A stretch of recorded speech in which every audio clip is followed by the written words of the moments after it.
En este vídeo vamos a ver un ejercicio práctico para el cálculo de la eficiencia isoentrópica de una tobera, bajo el modelo de gas perfecto. Vamos a ver qué nos dice el enunciado.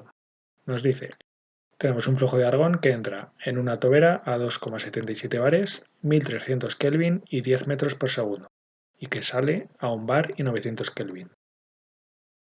Nos sigue diciendo que para la operación en estado estacionario, calculemos primero la velocidad de salida, luego la eficiencia isoentrópica y por último la generación de entropía. Bien, pues nos quedamos con la información útil y empezamos a calcular.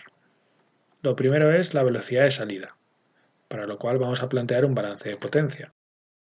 En este balance tenemos primero el término de la variación de energía en el volumen de control con respecto al tiempo, que va a ser cero porque es estado estacionario, el calor intercambiado a través de la frontera de control, que va a ser cero porque es adiabático, tampoco hay trabajo producido en la tobera, y simplemente tenemos las contribuciones de la masa entrante y la masa saliente.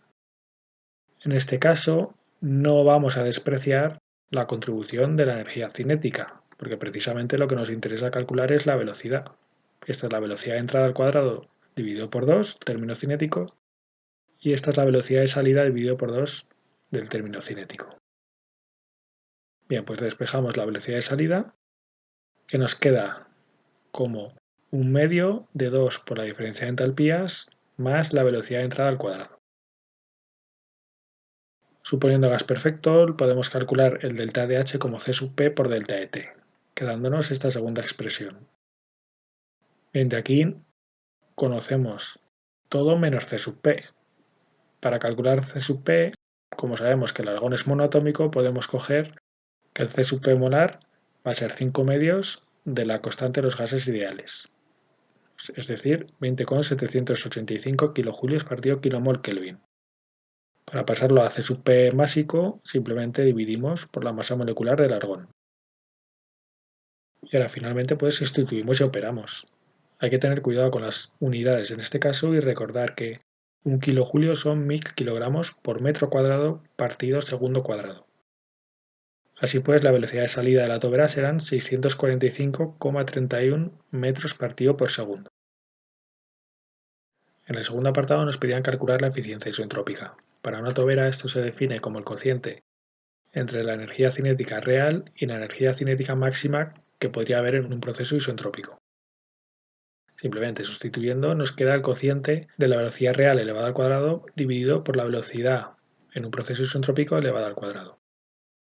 Por tanto, necesitamos conocer la velocidad de salida suponiendo estado isoentrópico. Recordamos la fórmula que habíamos obtenido antes. Aquí lo único que va a cambiar es que ahora la temperatura de salida será la correspondiente a un proceso isoentrópico. ¿Cómo la podemos calcular? Bueno, si suponemos proceso isentrópico, quiere decir que integrando las ecuaciones T diferencial de S, que ya conocemos, tendríamos delta de S sería la masa por C sub P por el logaritmo neperiano del cociente de temperaturas menos M por R por el logaritmo neperiano del cociente de presiones, donde aplicamos proceso isentrópico, delta de S igual a 0, y nos quedará 5 medios por el logaritmo neperiano del cociente de temperaturas menos logaritmo neperiano del cociente de presiones. De aquí podemos despejar la T sub 2S y calcularla, porque conocemos todos los datos. La temperatura de salida en un proceso isentrópico en esta tobera daría una temperatura de 864,87 Kelvin. Ahora que ya sabemos esta temperatura de salida, podemos calcular la velocidad suponiendo proceso isentrópico, que serían 673,04 metros partido por segundo, y por tanto la eficiencia sería de un 91,9%. Por último vamos a calcular la generación de entropía. Esto lo vamos a hacer a través de un balance de entropía en sistemas abiertos, donde el primer término corresponde a la variación con respecto al tiempo, que va a ser 0, porque es estado estacionario. El segundo término corresponde a la transferencia de calor, que como es una tobera diabática va a ser 0. La contribución de las masas salientes y la contribución de las masas entrantes. Y luego tenemos la contribución de las irreversibilidades, este sigma.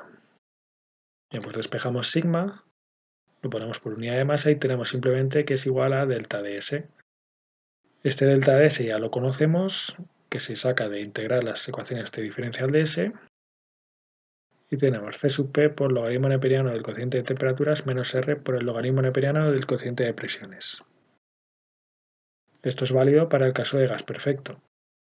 Y tendremos una generación de entropía específica de 0,0207 kJ/kg-Kelvin. Con esto se habrían resuelto ya los 3 apartados del ejercicio y os dejo con la bibliografía recomendada.